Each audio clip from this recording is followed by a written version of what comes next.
kelingan sepatu langsung itu soalnya. Aku ya nyawang sepatu. Nyawang sepatu. Kayak Gundam ya. Gundam. Masya Allah, berwarna sekali sepatunya. Menyala Bangku. Menyala Bangku. Tapi ada warna merahnya ya, kayaknya cocok ini. Sepatu merah, itu ada jilbab merah. Ambek kuning. Ya Allah, mungkin itu yang pertama. Kemudian saya nangkep tadi yang kedua. Jadi terkadang, benar kata Mas Bayu tadi, Ustadz Bayu tadi.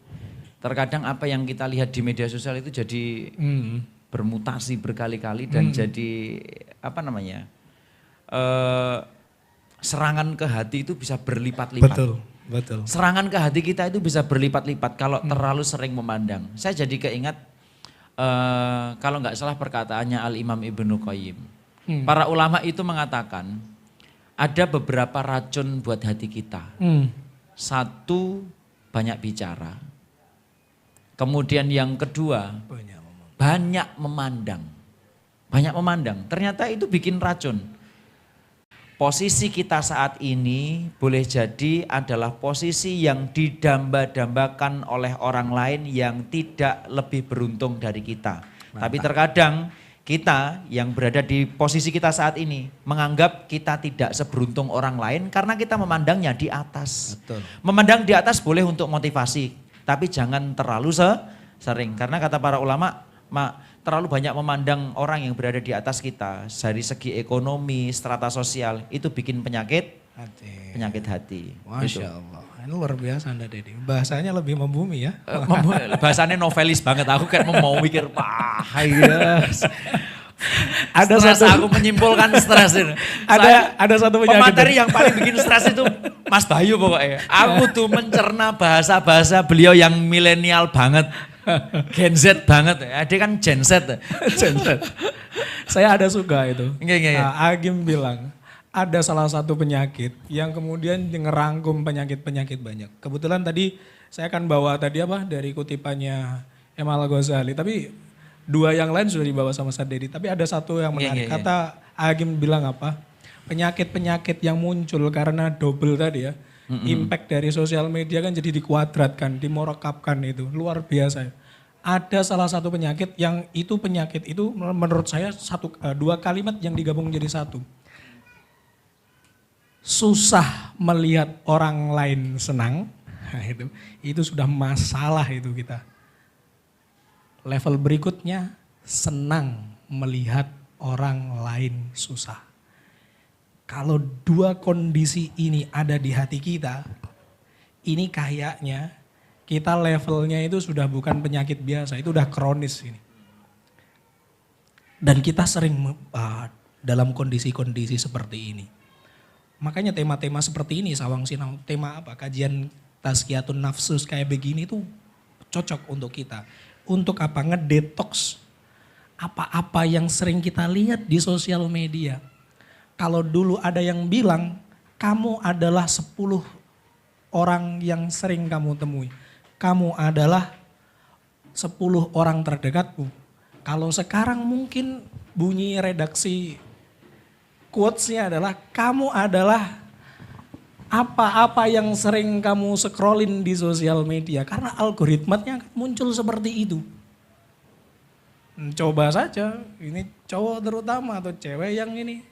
Kamu pencet satu di postingan random itu, di kolom search itu satu saja. Ngepencet kucing maka timeline kita nanti akan dibanjiri konten-konten tentang kucing.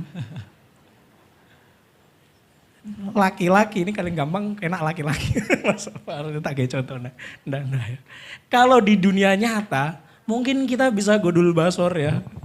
Gampang, ngarepin ngawangi cewek. Los-losan kan canggung ya. Apa sawang-sawang kan gitu, samblek. Ini kena mental kita. Tapi kalau di sosial media bisa kita zoom in, zoom out.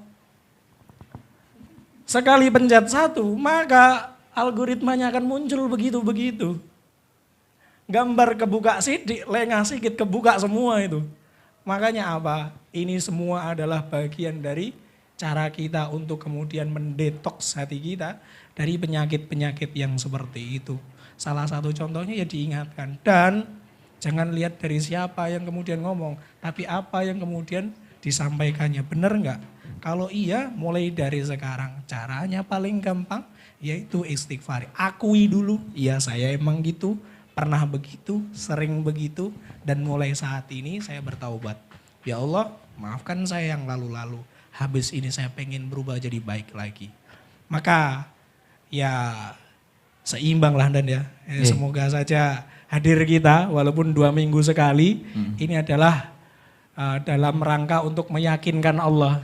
Ya Allah, saya itu pantas untuk diampuni. Ya Allah, saya itu layak untuk kemudian dikasih ini. Pantasan doa-doa kemarin saya banyak tidak terkabulnya. Karena mungkin sampah-sampah hati perasaan itu yang kemudian saya konsumsi sendiri tanpa sengaja sudah begitu banyak. Ya nontonin orang seneng, sebel. Nontonin lihat orang tengkar-tengkar, orang ada masalah. Aib sana, aib situ ditontonin sama kita. Kayaknya hiburan kita tuh aneh ya kadang ya. Senang melihat orang lain susah. Berita perceraian, aib-aib tertentu. Postingan-postingan tentang KDRT ditontonin sama kita. Kadang gini, aneh kita itu. Gara-gara medsos itu hati kita jadi random banget. Betul. Random banget. Betul. Habis nonton senengnya orang, Nyesek. hasad, Ya, iri. Habis gitu ngeplay musik, sudah adakah yang gantikanku, kelingan mantan. Nanti scroll lagi, memang TikTok sama IG itu soundnya racun ya. Malah kelingan kan itu. Ya Allah. Tapi kayak begini soundtracknya sing Sawang Sinawang ya anu tuh. Apa Bernadia ya? Sama Bernadia juga. Update juga gitu. Ya Allah, maka ya moga apa ya sedikit tipis-tipis ya. Ini coba saya tambah sedikit lagi beberapa kupasan dari kitab Bidayatul Hidayah tentang penyakit-penyakit hati. Ya tinggal apa nanti ngulikin dan Dedi tadi contoh-contoh buminya. Pertama, ini gak biasanya jenengan bahas apa namanya? Enggak, itu yang tipis-tipis enggak bahas ya apa. Bahasan kopian malah kitab saiki. Cepat lah. Gimana? Monggo. Kadang lambine ngene ora kopian masa ada ini. Satu, penyakit yang muncul ya, yang didabelkan gara-gara FOMO sama flexing tadi, wahem. Penyakit apa? Perasaan rendah diri. Bahasa di kita apa kan? Inferior. Penyakit yang kemudian membuat kita itu kayak tidak yakin, tidak percaya diri. Berarti ini apa? Penyakit kelemahan jiwa. Ini muncul penyakit karena ketidakmampuan kita, manusia ini, melihat potensi yang Allah berikan kepada kita. Keserengin dangak. Jari ini dan Dedi kan begitu tadi. Dangak terus ya, orang tahu ngilu gitu. Akhirnya apa? Kalau itu berlebihan, akhirnya yang delesep kitanya.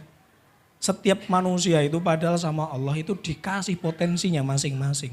Kemampuannya udah dititipin masing-masingnya. Maka itu kita unik, kita itu beda dengan yang lain. Maka itu sebaik-baik manusia itu ya manusia yang sadar akan apa-apa yang telah Allah titipkan kepada dirinya. Jadi ahsanu taqwim. Orang-orang yang kemudian sadar betul bahwa nikmatnya Allah itu enggak sekadar ada begitu. Maka penyakit ini ya cara paling gampang untuk detox ya sering-sering muhasabah. Rendah diri boleh, nggak boleh sombong kita. Tapi kalau berlebihan maka jadinya malah kufur nikmat sama Allah. Maka itu cara kemudian untuk memunculkan teknis-teknisnya ya misalnya barangnya ora kena dirubah, irungku kok ngene tutut ndak kena, ya tawakal. Piye meneh? Memang itu yang kemudian harus kita punya. Kalau sesuatu yang bisa diikhtiarkan, diikhtiarkan. Jadi yang bisa diikhtiarkan, diikhtiarkan. Kok mek sakmene, ya mono ya mene, ento mek sakmene, ya diikhtiarkan. Itu masih bisa dirubah. Achievement, apa namanya, penghasilan per bulan, itu masih bisa diupayakan. Tapi misalnya diupayakan, ento sakmene tawakal. Itu ya, penyakit wahn, satu itu tadi. Maka Jeng Rasul pernah bilang kepada kita umatnya, qad aflaha man aslama. Sing kemudian beruntung itu adalah orang-orang yang masuk Islam. Lapo kok kemudian beruntung? Karena orang Islam itu sudah ditakar rezekinya. Kemudian yang cukup cicak ditakar rezekinya. Yang dimakan rezekinya punya sayap bisa terbang. Cecak enggak bisa terbang. Tapi apakah cecak tidak mendapatkan rezekinya? Tetap dapat walaupun secara skill, secara pirantinya tidak sama. Apalagi kita manusia. Sebagai muslim lagi. Maka insya Allah rezekinya udah dicukupkan. Yang kedua, kata Kanjeng Rasul, yaitu kita dikaruniai juga wa qana'ahu bima atahu. Kita juga dikaruniai yang namanya qanaah. Lek dikasih sesuatu sama Allah kemudian kita bersyukur dan merasa cukup. Ini sudah baik menurut kita. Kalau kemudian kita muslim terus nggak punya dua sikap ini, kayaknya perlu kita evaluasi keislaman kita. Bisa jadi dalam kasus-kasus contoh misal kita pelajar. Ini ada yang pelajar masih banyak. SMP SMA adik ada. SMA. Lagi. Jangan ya Dek ya. Nah. Ada yang SMP SMA di sini. Apa ini SMA jenggoten? Raise your hand dong, mana yang SMP SMA? Saya takutnya khawatir nanti ngasih contoh. Mana yang SMA mana yang SMA. Satu pojok-pojok sana. Baik, saya takutnya kalau ngasih materinya tentang yang contohnya biasanya lah ibu-ibu ini masalah kan beda. Anaknya wis iso ngono, anaknya ka iso ngono, anakku sik urung iso. Kan ra relate le cah SMA. Ini masuknya disesuaikan gitu ya. Kalau misalnya yang masih pelajar-pelajar, teman-teman yang lain dijelaskan sekali kok bisa, saya kok enggak. Masalah-masalah prestasi, masalah-masalah pemahaman. Kadang juga jadi masalah ya untuk kita, jadi minder. Minder fisik juga masalah, minder kemampuan otak juga masalah. Minder fisik. Contohnya banyak sekarang ya. Lengah siti oplas ya. Hei, ngaweri. Yang oplas sana yang rempong kita, ya kan? Ya padahal yang oplas juga harusnya dikasih tahu juga seperti ini. Supaya apa? Supaya nggak memotivasi yang lainnya jadi minder, jadi kena penyakit-penyakit seperti ini. Berangkat bawa pasangan, yang lainnya masih belum, kena mental. Satunya punya gaji, punya capaian, kita kena mental, minder segala macam.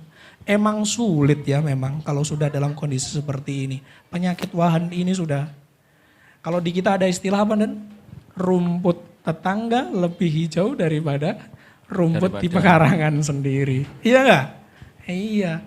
Padahal garo tuh tanggomu nyemprot itu nggak cat hijau. Kan sekarang udah ada teknologi buat nyemprot rumput itu ya. Sementara kita ngelihat kok hijau. Neng sosial media ini posting neng foto neng ngarepan omahe kok hijau tenan. Padahal kita juga nggak tahu bagaimana proses untuk dapetin itu. Maka bagi kita yo jangan pakai standarnya orang lain tadi, nggak perlu minder, nggak perlu apa.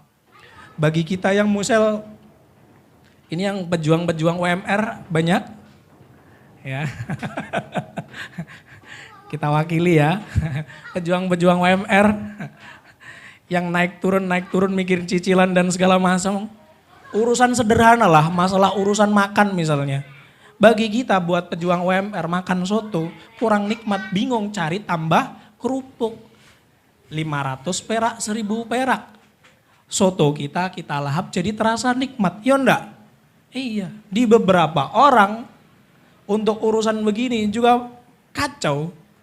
Mereka yang standar makan enaknya pizza misalnya, buat naikin grade-nya, value-nya pizza, kadang kita itu pengen ya, ada satu kasus kemarin tuh, teman ya, aku pengen makan pizza, Mbak. Iya ayo gitu.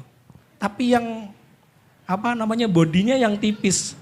Lalu digantilah bodi yang tebel itu rotinya dengan prata. Biar kriuk. Toppingnya tetap tebel. Rasanya tetap kriuk kayak kerupuk. Untuk ganti bodi harus tambahin cas 50.000. Coba tengok nih. Mau makan lahap saja kudu ngoyo, kudu effort 50.000. Sementara yang pejuang UMR 500 perak sudah bahagia. Ini artinya apa? Untuk puas. Kayaknya yang jadi ukuran bukan masalah besarannya deh. Kayaknya yang jadi masalah adalah seberapa kita bisa mensyukuri apa yang ada. Maka perasaan nikmat itu bisa jadi sama rasa nikmatnya, tapi budgetnya beda. Tergantung apa? Sudut pandang masing-masing kita.